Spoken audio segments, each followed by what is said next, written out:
How's it going, everybody, and welcome to the newest episode of Schmoedown Central. I'm your host, Brad Thomas, breaking down the week that was in the movie trivia Schmoedown. 3 matches this week, a lot of those happening in the Inner Geekdom division, but let's get to the one that happened on Tuesday, and let's get to it. On Tuesday, we saw 2 former teammates take on each other. Hector Navarro, the former champion, taking on Adam Hlavac. Adam Hlavac coming in with the 0-1 record, looking to get his first victory. Hector Navarro, meanwhile, coming in with the 2-2 record, looking to get a big victory over Adam. And round number 1 was very evenly matched, both competitors going toe-to-toe, with the round ending with each competitor scoring 6 out of a possible 10 questions correct. Solid start for both these competitors. Round 2 is where things started to change a little bit. Adam was up first. He ends up spitting movie release dates and sticks with it, and shows that he could be the Scott Mance of Inner Geekdom as he goes 4 for 5, gets a possible 7 out of 10 points, only giving up a 1-point steal on question 4. A big round for Adam Hlavac to go up 13-7 midway through round number 2. Hector was up, and he ends up spinning opponent's choice, and Adam did not hesitate to give him Middle Earth as Hector only goes 2 for 5, gets a possible 3 out of 10 points. Could have maybe got a couple more questions correct had he used his multiple choice options. This gave Adam the 13-10 lead heading into round number 3. Round 3, Hector had to make up a little bit of ground, and his first question was in the category of MCU. He gets that one correct. Second question in the Back to the Future category, coming up with a great guess on the Honeymooners answer. Wild guess paid off for Hector as he forces it back to Adam. For Adam's first question, he had the category of Indiana Jones. He unfortunately got that one incorrect. But for question 2, he ends up getting a big strength of his in Marvel movies and gets that one correct. This, of course, sends it back to Hector to hit his third and 5-point question in scores and soundtracks. Couldn't find the correct answer, couldn't get the X-Men answer correct, and thus Adam wins it 16-15. This improves Adam's record to 1-1. Meanwhile, Hector, he falls to 2-3. Adam goes 11 for 17 for 65%, a solid game for him. Meanwhile, Hector, he goes 10 for 18 for 56%. Not the type of scores you'd want to hit as a former champion. It's kind of disappointing that Hector won't be able to move on in this potential tournament, which we'll get to in just a little bit. We'll see what this does for Adam Hlavac. Of course, a big win over the former teammate. It should just pave the way for him to proceed into either these Fatal 5-Way matches, what we thought it was going to be, or maybe even further into this Inner Geekdom tournament that remains to be seen officially, but it'll be interesting to see, and again, I'll get into that in just a little bit. As for Hector, again, just disappointing that a former champ going out like this. I mean, you'd expect maybe a better showing for it, but maybe it's a little bit of ring rust. Hasn't been in there in quite some time, so we'll just have to wait and see. I'm sure Hector will be back. He's a great competitor. He's always fun to watch, and hope to see him back in the ring soon.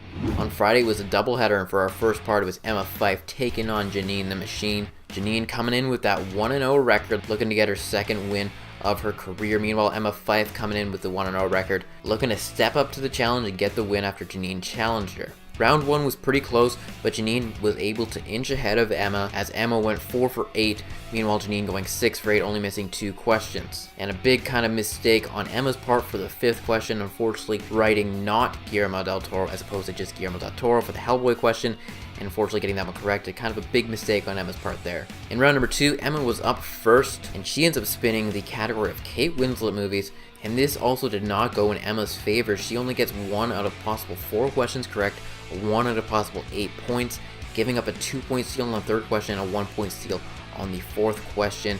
Not the way you want to start off your round number 2, and Jeannine, without even going, has a lead 9-5. And Jeannine was looking to extend the lead as she spun romantic comedies, and she did so. She goes 3 for 4, gets a possible 5 out of 8 points in that round to lead 14-5 heading in round number 3, making Emma have to work to get back in the game. For Emma's first question in round number 3, she had Matthew McConaughey movies. She was able to find the correct answer on that one. For her second question in Sandra Bullock movies, again, able to get that correct answer. But for her 5-point question, she got the category of Martin Scorsese movies and couldn't find that correct answer as Jeannine the Machine wins it 14-10 via TKO. With the win, Jeannine improves to 2-0 with 1 knockout. Meanwhile, Emma Fyffe, she falls down to 1-1. A big game for Jeannine the Machine. She goes 9 for 12 for 75%. Solid game for her. As for Emma Fyffe, she only goes 7 for 15 for questions she was personally asked for 47%. Would have hoped for a better showing from Emma, but she still had another match to come later on the doubleheader. Lots happening from the Viper Squad after the match, of course being introduced to our new member of the Viper Squad in Markia. We'll see what she's up to, but she wants to challenge Rachel the Crusher Cushing in an Inner Geekdom match, and that'll be exciting to see if Markia can pull off that victory. It'll be a major upset and just make a name for Markia. It'll be interesting to see if she can do so, as Rachel is one of the top Inner Geekdom competitors, but I'm interested to see that match just for the possibility of a crazy upset. And then of course you have Jeannine challenging the Android Mark and Draco.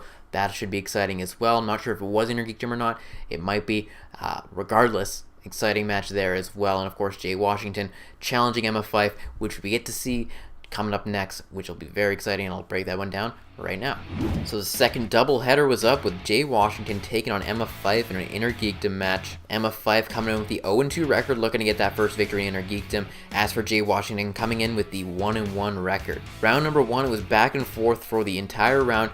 No one necessarily having their best for round number 1, but Jay Washington goes 4 for 10, and Emma just inching that one out and beating that by going 5 for 10, keeping it close after one round. Round number 2, Jay was up, and he spins DC movies. You'd think it would be a decent strength of Jay Washington, but he only goes 2 for 5 and only gets a possible 4 to 10 points, and also giving up a 1-point steal on the second question, and another 1-point steal on question number 4. This gave Jay a 1-point lead, 8-7, midway through round number 2. And Emma was up, and she had the luck on her side as she gets Spinner's Choice, and she of course selects her big strength of Harry Potter, where she did not disappoint, going 4 for 5, getting a possible 8 out of 10 points to make that lead quite a wide margin, as Emma now led 15-8 heading into round number 3. Jay needed to make up some ground here, and with the first question, Indiana Jones couldn't find the correct answer, but that wasn't the vital questions. The next two were. And for that second question, he got a category of DCEU. He gets that one correct. And for the third question, a somewhat broad category of villains, manages to get that question correct as well to force it back to Emma with the 1-point lead. And for question number 1, Emma got Lord of the Rings movies, and she ended up getting that one correct, at least initially, as she said Smeagol, but that was later challenged after the victory was going out to Emma by Jay Washington. He of course challenging the fact that Smeagol and Deagle are two different people, and that was the case as the challenge was overturned and Emma was not awarded the point. So Emma now forced to get her second question correct in the category of Star Wars movies, and she does so with a great guess, guessing Yoda's age at 900, giving Emma the win by a score of 18-16. With the victory, Emma improves to 1-2, meanwhile Jay now falling to 1-2. Emma goes 10 for 17 for questions he was personally asked for 59%, Jay only going 8 for 18 for questions he was asked for 44%. Not the kind of percentage you want to get in the Inner Geekdom League, but give Jay Washington credit, he did fight till the very end, getting the first question and Lord of the Rings overturned as well. So Emma Fyffe potentially moving on in this tournament, which I'll talk to you about in just one moment, and potentially could face Rachel Cushing if Rachel Cushing does get a victory in her Inner Geekdom match, which will be very exciting to see two Fyffe Club members take on one another. As for Jay Washington, he's hurt by the loss, but he's still excited about his Viper Squad. He's got many members that are putting up victories, and if Markia again can do that, it'll be exciting to see that as well. Meanwhile, though, before the match, we saw Mike K.O. Kalinowski confront the commissioner, Thad Williams, and basically say that it's supposed to be a tournament. He wants a tournament in Inner Geekdom, hands him a paper. We're not sure exactly what's on that yet, but it clearly piqued Thad's interest and hence changed this into some sort of tournament, 16 competitors, 8 matches, they move on. It'll be exciting to see if that does go through, but at the end of it, Thad talks about shredding the paper, so I don't know, we'll have to see what happens with that, but it's exciting to see nonetheless. And then of course, we see at the very end, Mike Kalinowski talk with the one and only, the Outlaw John Roca, hinting at that 4 Horsemen prediction that many fans are predicting will be the case. Hopefully it's a live event that is the case, but for me, maybe all signs are pointing to that, and they might just swerve and throw us a curveball. I'm not certain on that yet. I'm excited for it because I'm always I'm part of Outlaw Nation. That's my team, and I'd love to see Mike Kalinowski join that. But again, who knows? Who knows what they could be playing tricks with us here, making us think one thing when they're going to go another way. Regardless, I can't be at the live event, but I'm excited to see it next week, which I'll get to the preview here in just a second. So as I was saying, next week on the Schmoedown, we get the live event. Of course, it is taking place today in Los Angeles. Fortunately, again, I can't be there. I live in Vancouver, Canada. Can't make it down there. I would if I could, but it should be an exciting event, and I can't wait to witness these on Tuesday and Friday of next week. Of course, it'll be the triple threat #1 contender Star Wars match. Alex Damon taking on Joseph Scrimshaw, taking on Ken Napzok, winner of course taking on Sam Witwer. It'll be an exciting triple threat match. My money's on Ken Napzok because he is so good. He proved it in that Iron Man match. But don't count out Joseph Scrimshaw or even Alex Damon. I think Damon could be the wild card in this one, as he does host Star Wars Explained. So be on the lookout for that. And then, of course, we have the Shire Wolves taking on Team Action. Action coming off a big victory over DC Movie News, so that'll be exciting as well. Maybe even Mike Kanowski joins with DC Movie News. That would be the craziest thing to ever happen. I'm not sure if it will. Just a wild prediction that just crossed my mind literally at this moment. But it should be an exciting match, and I think the Shire Wolves can edge out the victory, but if Team Action can play in front of that crowd, the crowd I think will be a big factor here. They're going to get a lot of boos, but could the crowd and just the live nature of the event get on the nerves or just heighten the pressure on all the competitors, or who can fight through that live event pressure the best? But as for our play of the week, that's got to go to Emma Fyffe in the round number 2 of the Jay Washington match. Spinning Harry Potter and not disappointing, goes 4 for 5, possible 8 out of 10 points.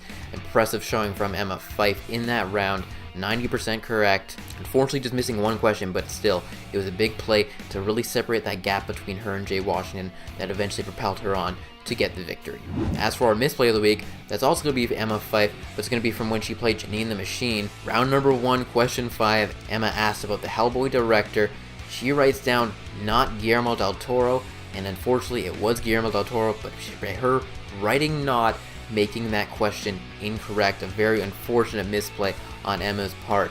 But our player of the week has got to be Jeannine the Machine, really proving herself in this match, getting the TKO victory, getting 75% of her questions that she was asked correct, going 9 for 12, getting to 2-0, she's undefeated still, really proving that she could be the breakout star of the Viper Squad behind Stacey Howard. Both those members of the Viper Squad are really showing their stuff and proving that they could be the next thing in the Schmoedown.